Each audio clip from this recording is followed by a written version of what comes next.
On a beautiful evening, two aircraft approached the same point in the sky. Within minutes, 349 souls would perish in aviation's worst mid-air disaster. How could two massive aircraft collide in controlled airspace? Who was responsible?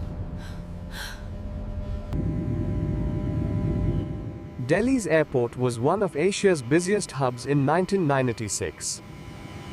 Air traffic had tripled in just 6 years, straining outdated control systems.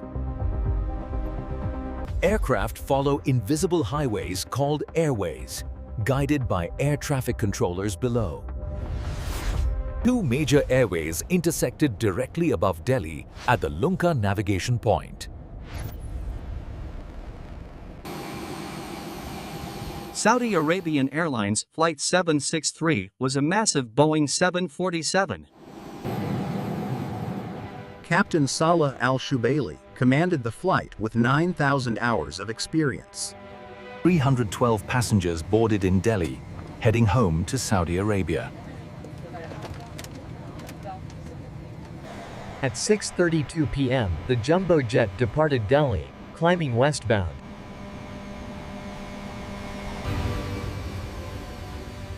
Kazakhstan Airlines Flight 1907 was a Soviet-built cargo plane. Captain Alexander Cherepanov led the crew with 9,500 hours logged. 37 passengers, mostly laborers, were flying home to Kazakhstan after working abroad. The Russian-speaking crew relied on a radio operator to translate English instructions. At 6:35, the Kazakhstan Flight approached Delhi for landing.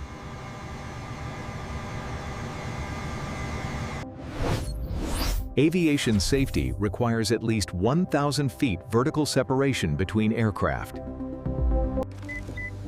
Eastbound flights use even altitudes, while westbound flights use odd altitudes.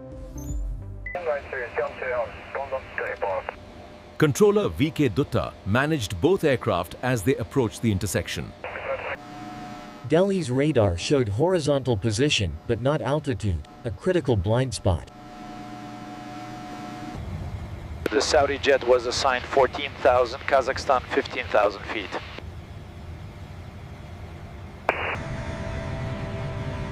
The Saudi Boeing climbed steadily through 12,000 feet toward its assigned altitude.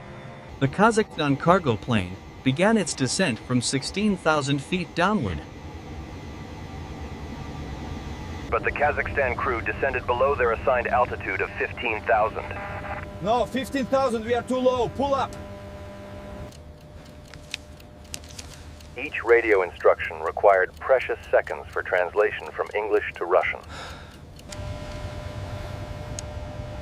The controller watched helplessly as the two blips moved closer on his screen. Both aircraft were now on a direct collision course at nearly identical altitudes. The Saudi crew had no idea another aircraft was descending directly toward them. Kazakhstan had descended to 14,000, exactly where the Saudi jet was climbing. With just 2 miles separating them, they had 90 seconds before collision. The Saudi first officer spotted lights ahead, but altitude awareness was unclear. 12 o'clock traffic. The Saudi captain suddenly recognized the immediate danger. The Kazakhstan crew also spotted the jumbo jet, now just 30 seconds away. Both crews yanked their controls desperately, but they were simply too close now.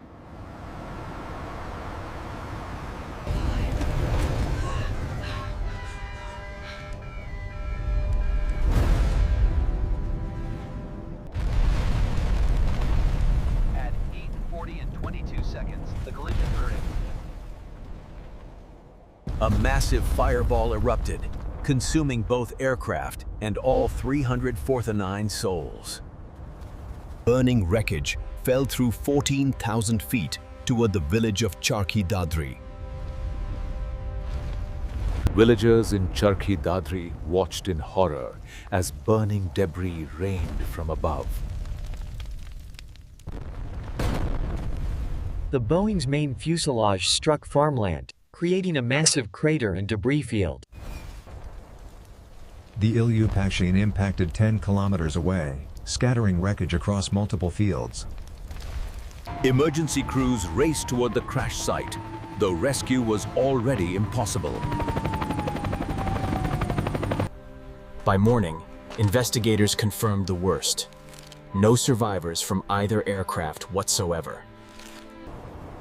Recovery teams faced the heartbreaking task of recovering 349 victims. India's Aviation Authority launched an immediate investigation into what went so catastrophically wrong. Both black boxes were recovered intact, providing crucial data about the collision. The cockpit voice recorders revealed the final desperate moments before impact.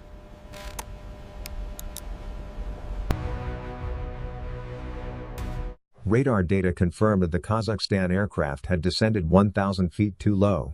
The data proved Kazakhstan was 1,000 feet below their assigned altitude. Radio transcripts revealed critical delays in translating instructions to the Russian crew. Each instruction required translation, creating 8 to 10-second delays in critical moments.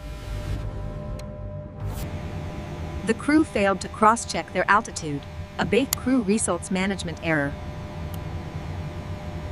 Delhi's radar couldn't display altitude, preventing controllers from seeing the dangerous convergence.